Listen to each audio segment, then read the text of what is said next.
નમસ્કાર મિત્રો, ધ્યાના ન્યૂઝ ગુજરાતીમાં આપણું હાર્દિક સ્વાગત કરીએ છીએ। ગુજરાતમાં શિક્ષણની કથળતી વ્યવસ્થાને લઈને ગુજરાત કોંગ્રેસ પ્રદેશના પ્રવક્તા હેમાંગ રાવલ તેમજ Gujarat social media coordinator Hemang રાવલે સવાલ ઉઠાવ્યા હતા અને તેમને ભાજપ સરકાર ઉપર પ્રહાર કર્યા હતા અને તેમને એક પ્રેસ સંવાદ કરી હતી। આ પ્રેસ સંવાદમાં તેમને ગુજરાતમાં શિક્ષણ વ્યવસ્થાની સ્થિતિ કથળી રહી છે તે મુદ્દે પ્રેસ સંવાદ કર્યું હતું। તો સાંભળો હેમાંગ રાવલને તેમને શું કહ્યું, જુઓ વિડીયો ગમે તો લાઈક, શેર અને સબસ્ક્રાઇબ કરવાનું ભૂલતા નહીં। ગુજરાત પ્રદેશ કોંગ્રેસ સમિતિ રાજીવ ગાંધી ભવન ખાતે આપ સૌ પ્રેસના મિત્રોનું સ્વાગત છે। આજે એક ખૂબ જ અગત્યના વિષય પર જે ગુજરાતના શિક્ષણને લાગે વળગે છે એના વિશે આપની જોડે ચર્ચા કરવાની છે અને એ જે ઘટનાનો ક્રમ છે એ ક્રમમાં સૌથી પહેલા સૌને ખબર છે કે ગુજરાતની અંદર લગભગ ધોરણ 10 અને 12ની પરીક્ષામાં 15 લાખથી વધારે વિદ્યાર્થીઓ આ વખતે બોર્ડની પરીક્ષામાં બેઠા છે। આ 15 લાખથી જે વધારે વિદ્યાર્થીઓ બોર્ડની પરીક્ષામાં બેઠા છે તેમના પેપર તપાસવાની કામગીરી અત્યારે ચાલી રહી છે। આધારભૂત સૂત્રો દ્વારા માહિતી મળેલી છે કે આ વખતે જે પેપર તપાસી રહ્યા છે તેમાં શિક્ષકોની સરકાર પાસે ખૂબ જ અછત છે। સ્વાભાવિક છે કે સરકારે શિક્ષકોની ભરતી કરી નથી। 32,000 જેટલા શિક્ષકો જ્યારે ખાલી હોય, એક શિક્ષકથી આખી સ્કૂલ ચાલતી હોય એવી 1400-1500 સ્કૂલ હોય, વર્ગખંડની કમી હોય, ત્યારે આ શિક્ષકોની અછત છે। એના કારણે જે પણ અત્યારે સેન્ટરો છે એના સેન્ટરો જે પેપર તપાસવાના છે એમાંથી આધારભૂત સૂત્રોએ માહિતી આપેલી છે કે ધોરણ 10ના જે પેપર છે એસએસસી ના પેપર એ પ્રાઇમરીના શિક્ષકો, ધોરણ 8ના શિક્ષકો ઘણા ખરી જગ્યાએ એમના પેપરો તપાસી રહ્યા છે। આ જ પ્રમાણે આ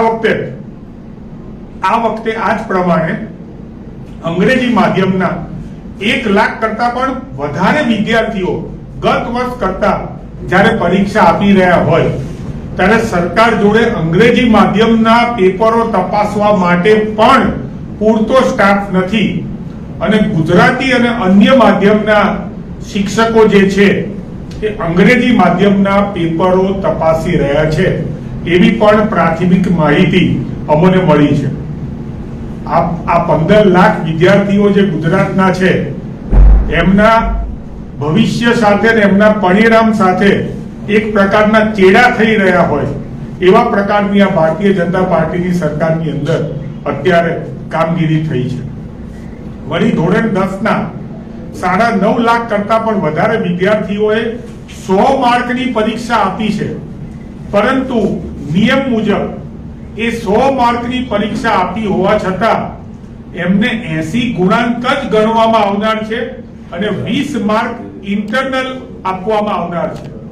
ગયા વર્ષે આપ સૌ પ્રેસ મીડિયાના સહયોગથી ઇન્ટરનલ માર્ક્સના ગુણનું કોંગ્રેસે એક કૌભાંડ જે છે એ બહાર પાડ્યું હતું, જેની અંદર વિદ્યાર્થી ફેલ હોય એવાને પણ 20 માંથી 20 ઇન્ટરનલ મળ્યા હતા અને જે હોશિયાર વિદ્યાર્થી હોય કે જેને 80 માંથી 80 માર્ક લાવ્યો હોય એને પણ ટ્યુશન ના લીધું હોય, શિક્ષકનું ટ્યુશન ના કર્યું હોય, સરકારી શિક્ષકનું, અથવા તો શાળા જોડે બરોબર કામ ના કર્યું હોય, એટલે શાળાએ જે ટ્યુશન ક્લાસ ચલાવે છે ડે સ્કૂલોની એની અંદર એ ના ગયો હોય તો 80 માંથી 80 માર્ક્સ આવેલા વિદ્યાર્થીને પણ 8-10 માર્ક આવ્યા હતા, એના લીધે બોર્ડમાં પહેલો આવતો રહી ગયો।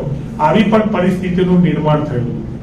આ વખતે પણ આ 20 ઇન્ટરનલ ગુણોની અંદર આવા જ પ્રકારના કૌભાંડની શક્યતા છે, કારણ કે ઇન્ટરનલ ગુણ પહેલી પરીક્ષા જ્યારે લેવાની હોય ત્યારથી ડીઈઓ કચેરીને સરકારને મોકલવાના હોય।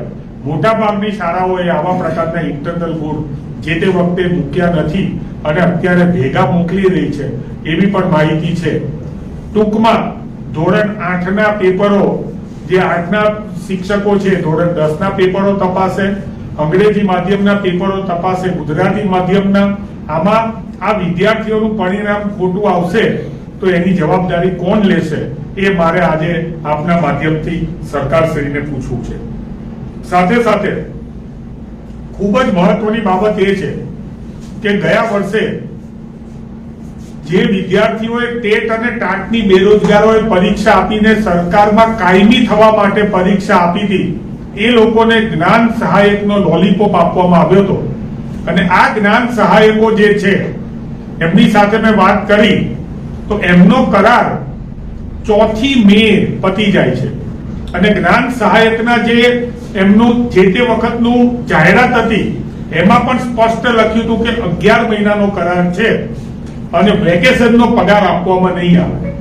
5મી મે થી વેકેશન ચાલુ થાય છે, એટલે કે એમને 4 મે સુધીનો જ એમનો કરાર હતો. છતાં પણ જ્ઞાન સહાયકોને સરકાર જોડે પૂરતો સ્ટાફ ન હોવાથી આ જ્ઞાન સહાયકોને ચૂંટણીની કામગીરીમાં 7મી મે જોતરવામાં આવ્યા છે. એનો ઓર્ડર પણ મેં આજે આપની સમક્ષ હમણાં પત્રકાર મિત્રોને રજૂ કરી રહ્યો છું. આપ વિચારો કે જે સરકારી કર્મચારી 4 મે મટી જાય છે એ કઈ રીતે 7મી મે પોતે સરકારી કર્મચારી બનીને કામ કરશે? આ પણ એક વિસંગતતા છે. હકીકતમાં સરકારે જો સરકારને શિક્ષકોની અછત હોય, સરકારને જો શિક્ષકોની અછત હોય તો આ જ્ઞાન સહાયકોને હાલમાં હાલ જ કાયમી કરી દેવા જોઈએ.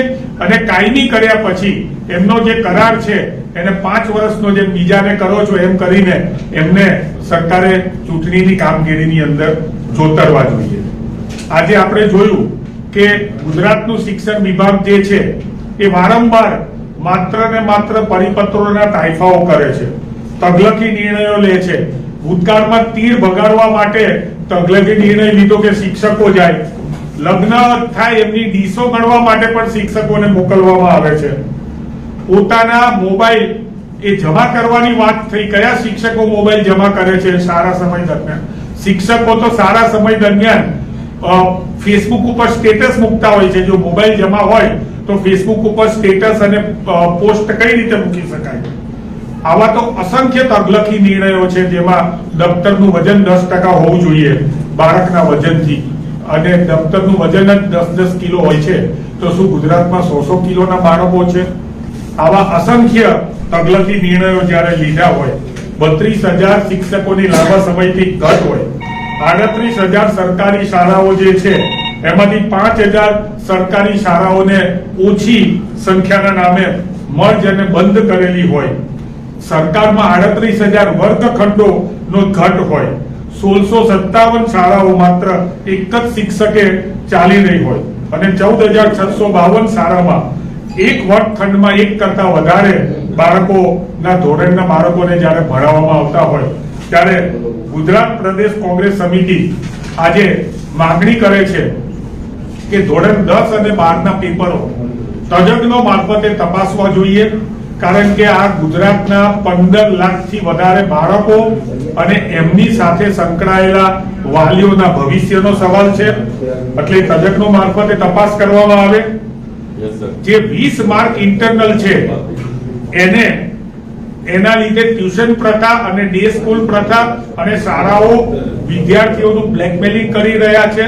ભૂતકાળમાં ઇન્ટરનલ ગુણના કારણે પાટણમાં પીટીસી કાંડ થયો હતો, અને પીટીસી કાંડની અંદર જે બહેન ઉપર અત્યાચાર કરવામાં આવ્યો હતો એના કારણે ભૂતકાળની સરકારે, આનંદીબેનની સરકારે પીટીસીમાં જો ઇન્ટરનલ ગુણ બંધ કર્યા હોય તો આ 16 વર્ષની કુમળી વયના બાળકોને શા માટે ઇન્ટરનલ ગુણ દ્વારા બ્લેકમેલિંગ કરવામાં આવે છે?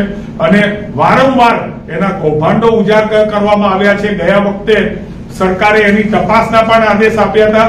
સ્કૂલો દોષિત પણ ઠરી હતી, પરંતુ એમને કોઈ મક્કમતાથી એમના ઉપર બીજા કોઈ પગલા લેવામાં નથી આવ્યા, જેથી કરીને આ જ કૌભાંડ આ વખતે પણ